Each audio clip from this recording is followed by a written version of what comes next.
Primeira pergunta. Uma pergunta polêmica, né? Porque eu acho que seja difícil de responder. Mas a gente sabe que você entrou no curso de Engenharia de Controle e Automação em 2011. Mas por que você Sim. escolheu a automação? Então, essa de fato era uma pergunta que em 2010, né, no ano anterior, corria muito pela minha cabeça. Eu estava, durante o meu terceirão, até metade do terceirão eu não tinha noção de qual curso eu queria fazer. Eu percebia já que eu gostava muito das matérias de exatas, poderia ter influência também dos professores, porque eu gostava muito dos professores do terceirão de matemática e física. Mas o que me fez tomar a decisão mesmo, me fez perceber que, pô, talvez esse curso seja bacana, é que o colégio que eu estudava no terceirão, ele tinha uma semana que era a Semana das Profissões. Nessa semana, professores de diversos cursos da UFSC e UDESC iam lá no colégio e faziam uma palestra, uma conversa de mais ou menos uns 15 minutos, explicando o curso deles, a ementa, dando um geral de que áreas o formando poderia trabalhar depois de conseguir a graduação. E quem foi fazer essa palestra do curso de automação foi o professor, na época, Ubirajara. Hoje, se eu não me engano, ele é coordenador do campus de Blumenau. Puta, eu não sei onde é que ele está hoje, mas enfim, foi o professor Ubirajara. E o que me interessou muito lá é que era uma mistura, porque das engenharias eu dava dúvida principalmente em duas, computação ou mecânica. E ele até mostrou aquele diagrama de Venn, mostrando que a automação é o clássico, né? O clássico é a mistura entre mecânica, computação e elétrica. Junta tudo isso e tem lá um pontinho chamado engenharia de automação. Como isso foi até, como eu estava na dúvida justamente entre essas duas, a automação me parecia uma boa escolha. E no decorrer do curso eu fui vendo que parecia ter sido a escolha correta. Uhum. Mas foi nessa palestra que veio o ponto, pô, bacana, acho que irei fazer automação.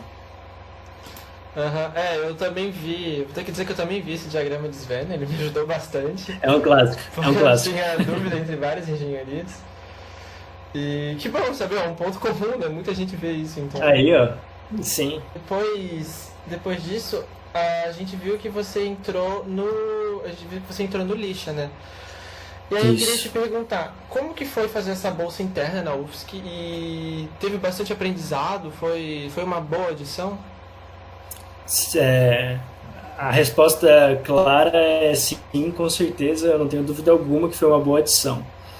O que eu vejo, assim, se vale a pena ou se não vale, eu acho que todo aluno de engenharia deve buscar algum projeto além das disciplinas padrão. Seja por meio de um laboratório, seja por meio de um projeto pessoal que ele queira, ou seja por meio até, porque tem muitos laboratórios e grupos da UFSC que não necessariamente têm bolsa. Por exemplo, eu tive colegas que entraram, por exemplo, no Baja ou no Céu Azul, que são grupos que, se não me engano, não forneciam bolsa, pelo menos não no início, eu não sei como é que está hoje. Mas mesmo se não tem a bolsa em específico, você participar de um projeto em que tem um produto bem definido e trabalhar nas etapas de desenvolvimento desse produto, cara, o aprendizado que tu tem com certeza ele é uma adição muito importante que tu vai sentir falta no decorrer do curso. Que no curso, querendo ou não, você tem a sua disciplina, você tem a prova e um projeto prático para alguma delas. Então, você ter essa visão extra de que o projeto nunca dá certo de primeira, de que o projeto nunca vai ser simplesmente executar o plano, você saber lidar com essa falha e perceber, tá, beleza, erramos nesse ponto, o que a gente precisa fazer num ponto anterior para agora trazer o nosso projeto de volta ao trilho, né? Então isso eu acho que é uma visão que bolsas em geral e esses outros grupos, sem dúvida, traz uma adição muito importante para o graduando. Você acha que dá para dizer que existe algum semestre ideal a partir do qual você possa participar de algum projeto externo, por exemplo, uma empresa júnior ou um laboratório? Porque existem pessoas que já começam na primeira fase, tem pessoas que começam da segunda para a terceira. Uhum. Na primeira fase, eu cheguei a participar do processo seletivo do PET-MA. Cheguei na fase de entrevista individual e não passei na última fase. Então, por mim, claro, eu queria ter passado naquele primeiro semestre. Então, assim, eu não acho que tenha um semestre muito cedo. O que você conseguir desde cedo de experiência, além das disciplinas, eu acho que vale a pena. Mas principalmente na primeira, segunda, talvez terceira fase, uma opinião muito pessoal é que você deve focar, querendo ou não, ainda nas disciplinas, porque a base que você pega nessas disciplinas iniciais, se você não entender, ficar algum conceito meio vago, isso pode te fazer falta nas disciplinas mais para frente. Então, eu não acho que tenha um semestre ideal. Para mim, eu tenho a visão de o mais cedo possível, mas não se cobrar também, putz, já estou na segunda fase e preciso conseguir alguma coisa. Ficar de olhos abertos, ficar atento. Conversar com seus professores, pega um professor aí que você se identificou um pouco mais, pergunta, professor, beleza, tal. Todos os professores do DAS têm algum projeto, eles estão envolvidos em algum projeto. Muitos talvez não tenham bolsa, mas tem como eu só participar desse projeto ou ver o que eu consigo aprender, porque é uma adição muito grande. Mas para as primeiras fases, eu acho que o foco tem que ser nas disciplinas. Você foca, você pega bem essa base que você precisa para os próximos... para as próximas matérias nos próximos semestres. Então, continuando pela sua trajetória, beleza. A gente viu que você participou do programa do Braftec, e a gente queria saber como que a oportunidade de estudar no exterior ela chegou até você. A oportunidade para os alunos em geral, eu não me lembro exatamente como foi. Se veio... Porque eu não lembro como foi a propaganda, porque na época que estava muito forte era o Ciências Sem Fronteiras. Agora eu não lembro... Eu não lembro se foi por propaganda, se os próprios alunos começavam a comentar você vai para tal lugar, você quer ir para tal lugar. Isso eu confesso que eu não me lembro muito bem. Mas a escolha que eu fiz em si foi um professor da Central Spelec que veio até a UFSC e fez uma palestra para os alunos apresentando a escola e apresentando o programa em si. E o professor da UFSC que estava, que fazia parte desse acordo era o professor Daniel Coutinho. Então ele mandou um e-mail dizendo, teremos uma palestra do professor tal, blá, blá, blá, blá, blá, blá, assim, tal dia, tal hora, e a gente acabou indo, eu e mais 2 colegas, e a gente gostou bastante do que foi apresentado. Parecia ser uma experiência muito boa. A diferença dela para o restante, principalmente dos de Ciências Sem Fronteiras, é que a maioria dos programas do Ciências era 1 ano a 1 ano e meio, e esse eram 2 anos. Então a gente sabia que, querendo ou não, a gente ia atrasar a nossa graduação em mais um semestre. Mas o ponto positivo é que com isso a gente ganhava uma dupla diplomação. Então foi uma escolha a ser feita para no final a gente acabou optando por esse programa aí do Braftec com a Central Spelec. Mas como veio até nós, acho que foi por e-mail do Daniel Coutinho mesmo. Porque existem muitas maneiras de ser uma oportunidade de chegar até alguém. Sim. E como é uma oportunidade muito, muito interessante, é interessante saber como que ela chega até as pessoas, né? Até que eu pessoalmente tenho interesse de participar do Braftec, não é à toa que eu fiz francês. E eu nem sei como é que o programa está hoje, se o programa ainda está de pé, se ainda existe o acordo da UFSC com a Centrale, porque eu lembro que teve uma época que acho que não renovaram o acordo. Hoje eu não sei como é que está. Hoje eu não sei como é que está isso aí, com a UFSC pelo menos, né? Eu sei que com o Unicamp e USP eu acho que ainda está de pé. Mas com a UFSC eu não tenho certeza. Eu recebi com os contatos do Braftec, apesar de eu não estar na fase que ainda pode participar, eu recebo os e-mails. Eu não ouvi falar da Central Spelec, mas eu ouvi falar de outras instituições, então não sei responder. Outros dois, desculpa daí, mas outros 2 professores que têm esse programa com lá é o próprio Jean-Marie e o Curry, que eu me lembro. Um é em Toulouse e o outro é em Grenoble, se não me engano. Uhum. Mas acho que são esses dois. Como foi se adequar a estudar no exterior, né? Uhum. Porque existe uma certa fama de que os franceses não gostam de falar inglês, né? Então, Não, essa fama é 100% verdadeira. então como foi se adequar a um país novo, a uma realidade nova, a pessoas diferentes? Hum, Então, vamos lá. Começando então ainda no Brasil, né? Uhum. Depois que eu decidi que eu ia acabar indo para a França, eu e esses outros dois colegas, a gente começou a fazer aula de francês. Eu já tinha um pouco de background de francês, mas era um nível bem iniciante. Uhum. Então a gente fez uma aula um pouco mais pesada por 3 meses, só que o Braftec ele oferecia de 2 a 1 mês na França, em casa de uma família francesa, numa escola, tendo aula de francês daí por esse 1 ou 2 meses, dependendo do nível que você tirasse numa prova no Delphi. Ou era no nível, ou era uma prova da própria CAPES, agora eu não lembro qual das duas. Mas daí eu fiz a prova e acabou definido que eu ia ficar então 1 mês em casa de família. E esse período foi o que teve o maior contato direto com a cultura francesa em si. Era comer queijo de sobremesa junto com aula o dia inteiro e sei lá, mas foi muito bom. Mas em questão de língua, pelo menos, da barreira de comunicação com os franceses, esse 1 mês foi muito importante. Aí no decorrer, no meu primeiro ano lá, as aulas eram para uma turma de estudantes internacionais. Então as aulas eram em inglês, tirando uma ou outra específica que era em francês. Então até que ajudou. Mesmo que o sotaque de muitos era muito forte,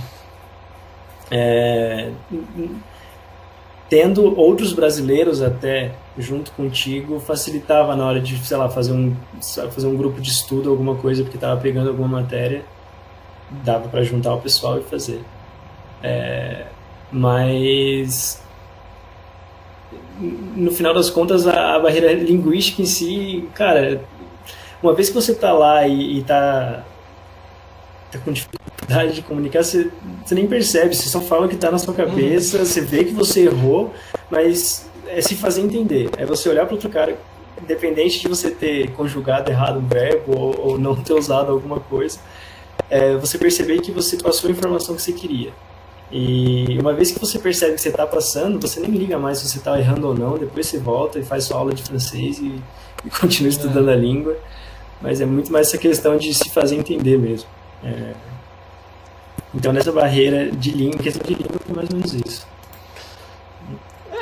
É bom porque tem um momento de preparação, então, antes de tudo, Sim, antes de ir até lá. Uhum.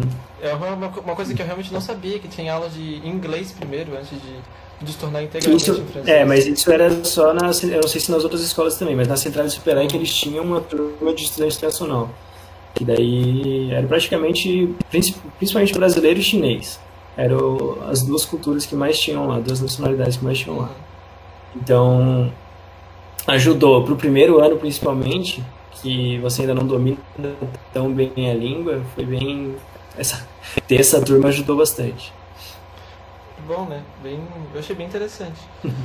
E agora, sobre os projetos que a gente viu que você participou, né, quando estava na França. Uhum. A gente viu que você fez parte do desenvolvimento de projetos no Grupo Renault e também um outro projeto que o nome não está aqui, eu não vou lembrar. Mas a gente queria saber como que apareceram essas oportunidades, como é que é a conexão entre a empresa e a universidade na França. Isso foi algo que eu vi muito diferente. Porque, querendo ou não, assim, uma diferença já direta, né, é que a Central de Supelec ela é uma universidade privada. Ela tem bolsas completas, né, de 100% de bolsa para alunos, mas a maioria dos estudantes ali, querendo ou não, estavam pagando para ter aula. E todo ano, dependendo da turma que você está no curso, você tem que fazer um estágio. E a própria central, os próprios alunos da Central de Supelec e outras centrais, porque tem a Central de Supelec, tem a Central Nantes, tem a Central Lille, eu acho. Enfim, tem outras centrais, né, do grupo central. E eles faziam uma reunião em Paris normalmente, que era o fórum.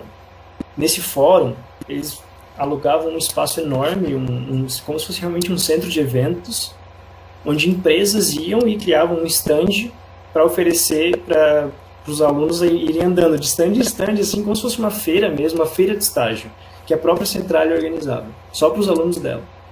E isso foi algo que eu achei a coisa mais sensacional, assim, no quesito de empurrar o aluno para o mercado de trabalho. Então, mas isso foi com relação a estágio e a relação ao contato empresa-universidade.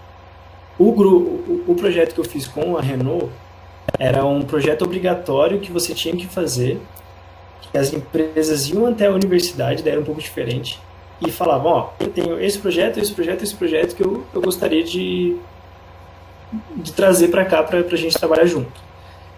E só os alunos do último ano daí é que participavam desse projeto e fazia esse desenvolvimento conjunto. Não era considerado um estágio e você ainda assim tinha que fazer o estágio obrigatório depois desse projeto. Mas como eles chamavam de... É como se hoje na graduação de automação acho que seria um projeto integrador. Você pega um projeto que envolve várias disciplinas que você viu, a empresa conhece a ementa de cada curso da Centralia e traz, então para esse curso, eu acho que esse estágio aqui, ou esse projeto, desculpa, ele cabe bem na ementa da graduação de vocês. Aí os professores analisavam e via realmente. E daí eles disponibilizavam como opção para esse projeto final. Tinha gente que podia propor um projeto final. Pô, eu quero fazer um drone, sei lá. Eu quero criar uma malha de controle para fazer um drone. Ah, beleza, você pode, sem problema nenhum.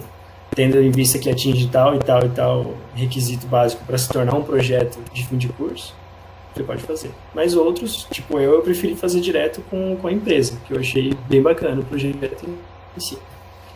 Então, para o caso do projeto com a Renault, é o contato direto da empresa com a universidade. E depois, que não sei se é o projeto que você estava aí, que é o meu estágio em si, que foi com a Ansaldo, que era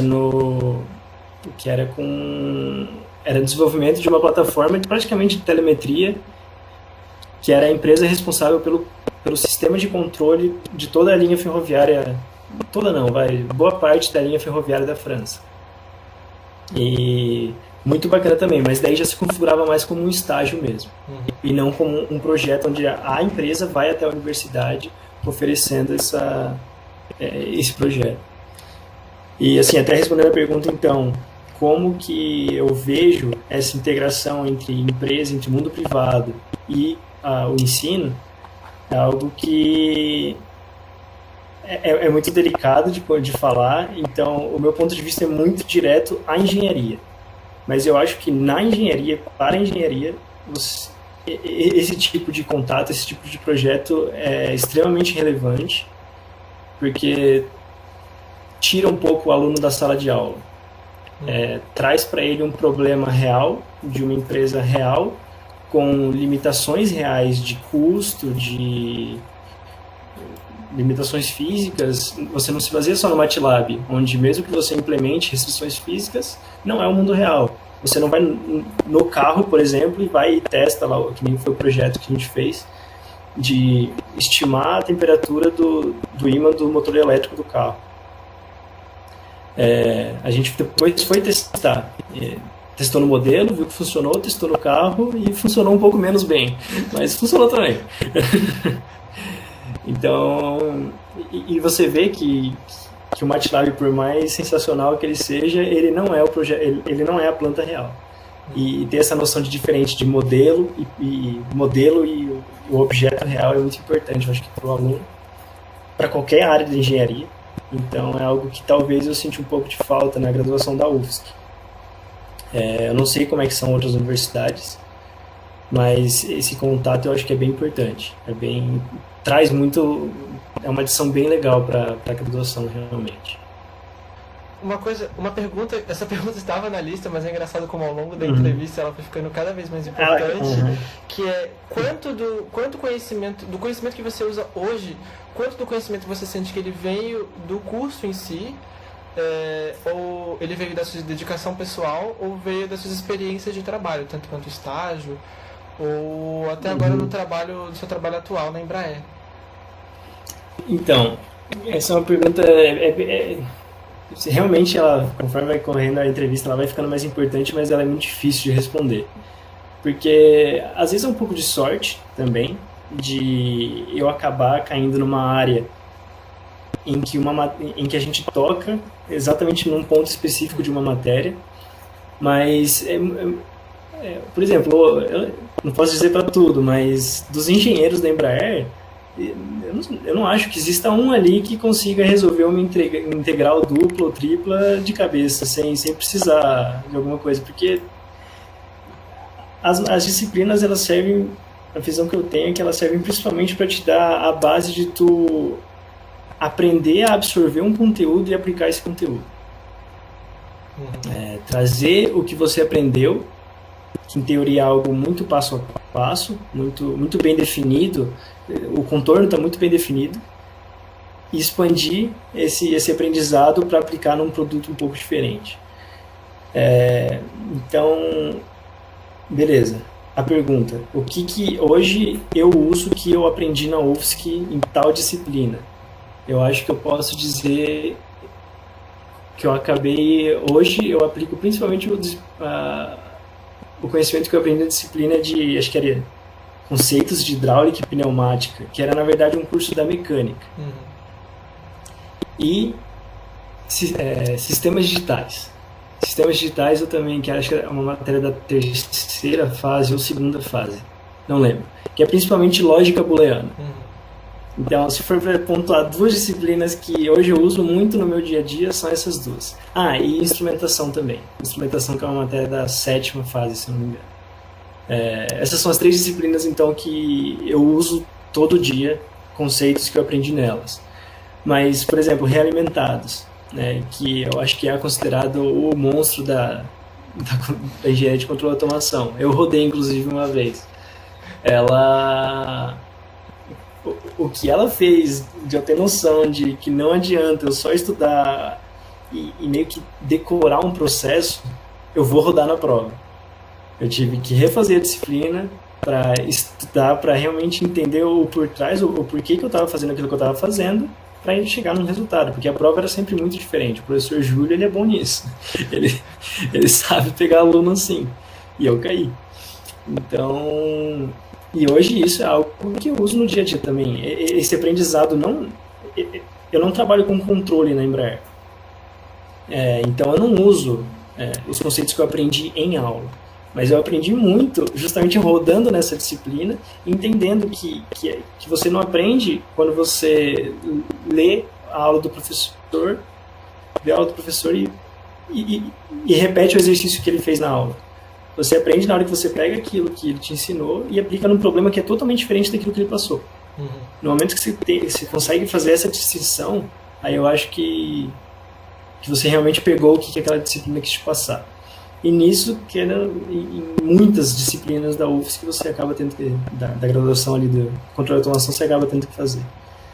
Então, tem essas duas nuances aí da resposta. Se for para ficar direto, são aquelas três que eu comentei, mas todas as outras impactam o famoso aprender a aprender. Realmente. A gente sabia que era uma pergunta... A maioria das perguntas são difíceis de responder, né? Mas é justamente a intenção. Então, vindo disso tudo, a gente percebe que o curso de automação ele é bem completo e você está trabalhando agora numa área que aborda alguns temas específicos, mas ele aborda temas que são abordados em várias áreas diferentes. Mas a gente queria saber que, mesmo que ele seja um curso bastante completo, existe algum tipo de especialização em alguma área ou dedicação que a gente possa ter em alguma área que a automação não aborda tanto, mas que você considera que seja importante para as pessoas do curso em geral? Como uma adição à ementa do curso, como se fosse assim? Isso. Talvez a área que isso eu acho que não só no ensino superior, mas em todos, focar um pouco, ter pelo menos uma matéria ou duas sobre controle financeiro. E se você pegar aí um histórico de alunos da automação e ver quantos hoje trabalham no mercado financeiro, o número é bem grande. E, e na UFSC não, no curso de controle de automação, e acho que talvez em outros cursos, a gente não tenta, eu não vejo muitos projetos, por exemplo, ou muitos laboratórios que façam essa relação, ou pelo menos eu não conheço, né?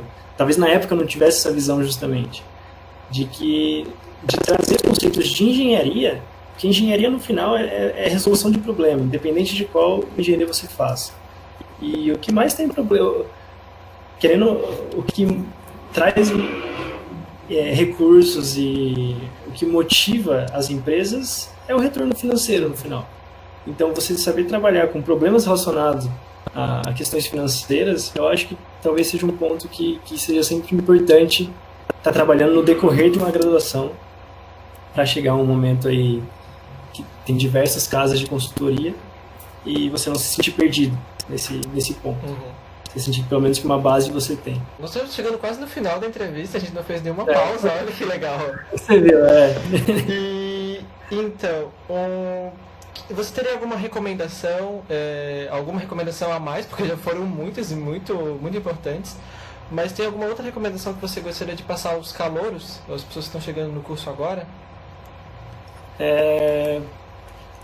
Sim, que é não achar que tirar 10 nas disciplinas, ter o IA mais alto da sua turma significa que você vai ter o melhor emprego ou vai ter a carreira mais bem sucedida. Algo muito importante em qualquer ambiente de trabalho hoje é a engenharia social. É você saber lidar com alguém que pensa totalmente diferente de ti, é você fazer um projeto com alguém que não concorde com a maneira que você trabalha e ainda assim fazer esse projeto andar. Então, tirar 10 é importante, é legal, é bacana, você se sente bem, mas não deixe de ter contato com outras pessoas, de ir para festas até, ou de tudo que a própria universidade pode oferecer. Talvez não nessa época, né? Acho que essa época não está muito boa para ir para festa, eu não recomendo. Mas é você praticar também essa engenharia social, que você só consegue praticar quando você lida com outra pessoa. Então, se você está, por exemplo, num trabalho em grupo aí que tem vários projetos no decorrer da graduação, mas eu consigo fazer sozinho isso aqui. Não faça sozinho. Se o seu colega não tá fazendo, cara, cobra dele, beleza, deixa na manga alguma coisa caso ele não faça, mas cobra, escuta a crítica dele, a parte do projeto que você fez, porque saber lidar com um time num projeto é extremamente importante depois para o mercado de trabalho. É algo que eu vejo muito isso lá no Embraer hoje. É saber lidar com outras pessoas. Ainda mais num projeto de um avião, que tem no mínimo 200 engenheiros envolvidos para um programa só. Você vai encontrar pessoas lá que não vão concordar com o que você está falando. Você vai constantemente discutir com alguém, você vai ter algum chefe te incomodando. Então, ter essa capacidade de discutir sem agredir, eu acho que é bem importante e que não é nenhuma disciplina do curso que vai ensinar. Então, partindo para a nossa última pergunta, a gente queria saber como está o mercado de trabalho nesse momento, se dá para dizer quais são as áreas que têm a maior demanda, e justamente a gente escolheu porque existe uma certa admiração pela Embraer, né? Mas assim, a gente não sabe dizer se é uma oportunidade muito específica trabalhar numa empresa tão grande, ou quais são as áreas que têm maior demanda. Pior que eu não consigo dizer assim muito por outras áreas, né?